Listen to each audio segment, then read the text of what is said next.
তো সামনে চায়ের দোকানে আমি দেখে দাঁড়াচ্ছি। সকালবেলা যেতে যেতে চা খেতে ইচ্ছে হলো, তাই এখন আমার বন্ধুও বলে কিনা চল একটু চায়ের দোকানে অপারেশন দাঁড়াবো, চা সিন্ধু। খাবো। তাই এখন খোঁজা শুরু হলো চা খাওয়া। সামনে ওই ইয়েতে চা তোমার খেয়ে চায়ের সোজা দোকান পাবো সামনে, রওনা দেবো ওখান থেকে আমাদের দাঁড়াচ্ছি। গন্তব্যে। তবে জানি না সামনে চায়ের দোকানে চা পাবো কি না, চায়ের দোকানই পাবো কি না তাও জানি না, কারণ সামনে পুরোটাই জঙ্গল এরিয়া পড়ে যাচ্ছে। আর এই জঙ্গল এরিয়ায় তোমরা তো জানোই সারাক্ষণ পশুর ভয় থাকে, সেই জন্য কোনো চায়ের দোকান থাকে না। আর এমনিতেই বিএসএফ আর্মি ক্যাম্প, তাছাড়া দু সাইডেই জঙ্গলে ভর্তি, তাই হয়তো চায়ের দোকান পাবো না। চলো দেখি, যদি পেয়ে যাই তো ভালো, না পেলে একদম সেই সেবক রোডে গিয়ে খেতে হবে। এরা কি যে করে না, যখন তখন রাস্তায় পারাপার হয়ে। আমরা আজকে শিলিগুড়ি থেকে যাব হচ্ছে আছে, চলো না, শিলংয়ের সামনে আছে। মামরিং অবধি। মামরিং জায়গাটা সেটা খুব ভালো জায়গা।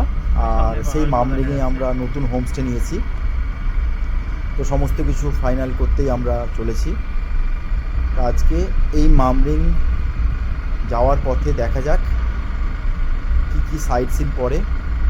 মাঝখানে হয়তো আমি যোগীঘাট পাবো, কারণ আমাদের মামরিং হোমস্টে যাওয়ার পথেই পড়ছে যোগীঘাট, যেখানে যোগীঘাটে রিভারটা রয়েছে, রিভারের ওপর দিয়ে ব্রিজটা রয়েছে, খুব সুন্দর একটা জায়গা। আর সেই যোগীঘাট থেকে আমাদের মামরিংয়ের হোমস্টেটা জাস্ট মাত্র 20 মিনিটস ডিস্টেন্স। 20 মিনিটে তোমরা যোগীঘাট এসে ঘুরে স্নান করে নদীতে আনন্দ করে ছবি তুলে আবার আমাদের হোমস্টেতে ফিরে যেতে পারবে।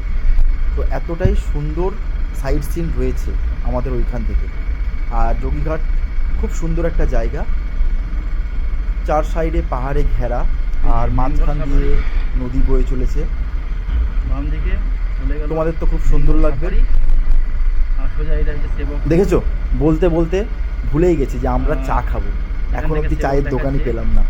এতটা পথ চলে এলাম অথচ চায়ের দোকান পেলাম না। আর এই সামনে তো জঙ্গল, আর ওই চায়ের দোকান পাবো না, একেবারে জঙ্গল শেষ করেই চায়ের দোকান পাবো। কেটে ফেলেছে গাছ। জানি না কী হবে, কারণ আমার বন্ধু বলে কিনা আবার সেই চা না খেলে আবার খুব সমস্যা হচ্ছে, চা একটু খাওয়া লাগবেই লাগবে। এই বাম দিকে আর এই বেঙ্গল জঙ্গলে সাফারি গিয়ে পুরো কোথায় চা এরিয়াটা। পাবো? এই রাস্তাটা হচ্ছে আমাদের সোজা যেটা 27 মাইলের রাস্তা, আমরা সেই দিকে বেরিয়ে যাব এই রাস্তাটা দিয়ে। চায়ের দোকান খুঁজছি সকাল থেকে, চা খাবো করছি। দুপাশের জঙ্গলটা দেখেছো বন্ধুরা, কি দারুণ লাগছে। এরকম সবুজ আমাদের কলকাতায় আর কোথায়? কলকাতায় সমস্ত গাছপালা কেটে দিয়ে। আগের ভিডিওতে আমি শিলিগুড়ি থেকে মামরিং যাওয়ার এপিসোড 1 আপলোড করেছি, তোমরা যদি দেখে না থাকো তাহলে দেখে নেবে। এই চলতে চলতে সামনে একটা বাঁদর চলে এসেছিল। তো যাই হোক বন্ধুরা, আমি তো আগেই বলেছিলাম যে আমরা একটা হোমস্টে নিচ্ছি শিটংয়ের সাইডে, আর একটা হোমস্টে নিচ্ছি সামালবঙ্গের সাইডে। তো আজকে আমরা দুটো হোমস্টেই পুরো ফাইনাল করতে যাচ্ছি, এবং আশা করছি মোটামুটি আমরা নভেম্বর অথবা ডিসেম্বরের ফার্স্ট উইক থেকে চালু করে দেব।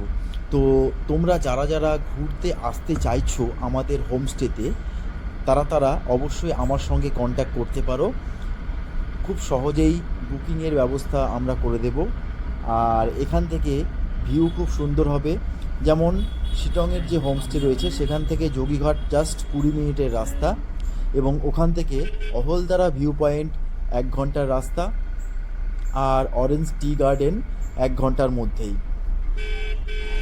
আর একেবারেই শান্ত নিরিবিলি পরিবেশে আমাদের হোমস্টে অথবা কটেজ বলতে পারো, কারণ আমরা যে শিটংয়ের হোমস্টে বা কটেজটা নিয়েছি সেটা কটেজ টাইপেরই পুরো, খুব সুন্দর একটা ভিউ পয়েন্টে আমাদের সেই কটেজ। আর সেটা ফাইনাল করতে আমরা আজকে যাচ্ছি। তো আমাদের মামরিংয়ের যে হোমস্টেটা রয়েছে সেটা জাস্ট কিছুটা কাজ পেন্ডিং আছে, তো সেটাও আশা করছি মোটামুটি অক্টোবর মাসের মধ্যেই কমপ্লিট হয়ে যাবে। আর কমপ্লিট হলে আমরা উদ্বোধন করে সঙ্গে সঙ্গে বুকিং শুরুও করে দেব। তো তোমরা যারা যারা আসতে চাও আমাদের এই হোমস্টেতে, তোমরা আমার সঙ্গে কন্ট্যাক্ট করে বুকিং করতে পারো। খুব সুন্দর একটা ঘোরার জায়গা, আর একদম নিরিবিলি শান্তশিষ্ট পরিবেশ। তোমরা যারা নিরিবিলি পছন্দ করো তাদের জন্য তো খুব সুন্দর হবে। আর আশেপাশের ওয়েদারও খুব ভালো থাকে সব সময়, ঠান্ডাও বেশ ঠান্ডা থাকে সেখানে। আর সেখান থেকে পাহাড়ের ভিউ তো অসাধারণ ভিউ, কিন্তু সেখান থেকে কাঞ্চনজঙ্ঘা ভিউটা নেই, কিন্তু পাহাড়ের খুব সুন্দর ভিউ রয়েছে। চতুর্দিকে পাহাড়ে ঘেরা, মাঝখানে আমাদের একটা ভ্যালি টাইপের জায়গায় হোমস্টে রয়েছে। খুব সুন্দর একটা জায়গায় হোমস্টেটা, আর নাইট ভিউ খুব সুন্দর নাইট ভিউ। সেখান থেকে চটকপুর পাহাড় পুরোপুরি দেখতে পাবে। আর সেখানে আমরা সমস্ত কিছুই ব্যবস্থা করছি। রাস্তাও প্রচণ্ড ভালো রাস্তা, তোমাদের কোনো সমস্যা হবে না রাস্তায়, কারণ পুরোপুরি পিচ রাস্তা। এই সামনে যেমন দেখছো এইরকমই রাস্তা সেখানকারও। আর এছাড়াও বলে রাখি, আমাদের যে আরেকটা হোমস্টে নিয়েছি সেইটার লোকেশান হচ্ছে সামালবং। এটা কালিম্পংয়ের মধ্যেই পড়ছে, সেটারও ভিডিও আমি নিয়ে আসবো খুব তাড়াতাড়ি।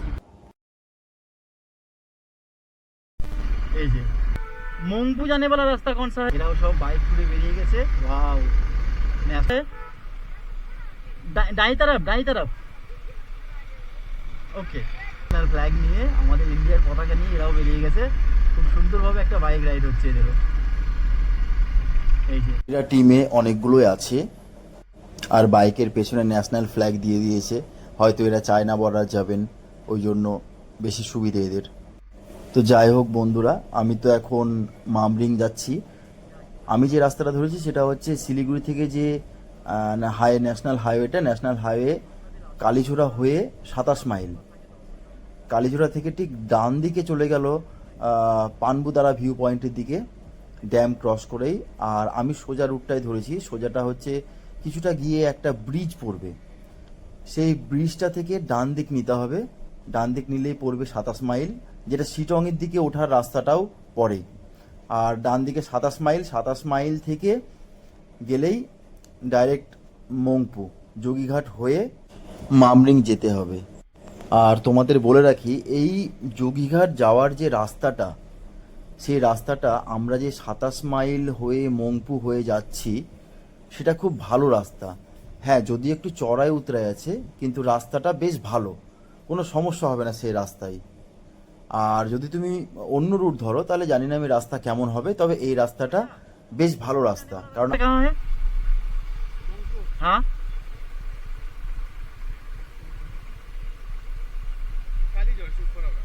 कालीझोड़ा से ऊपर होगा।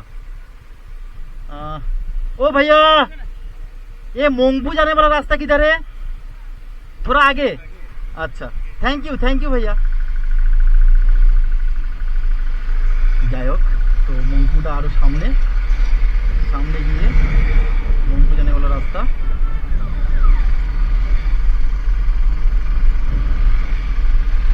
এটা হচ্ছে কালীঝোড়া থেকে যাওয়া যায় মংপু, তো সেখান দিয়ে আমরা যাব কালীঝোড়া থেকেই।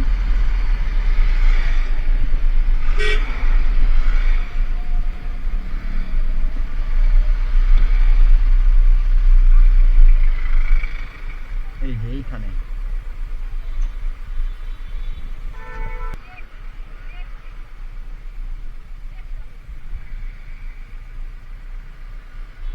लेफ्ट में, लेफ्ट वाला, ये वाला right. Okay thank you ma'am. চলো, আমাদের হয়ে গেছে মংপু जाने वाला রাস্তা। এটাই আমাদের ধরতে হবে ডান দিকের রাস্তাটা। এইটা হচ্ছে আমাদের মংপু যাওয়ার রাস্তা।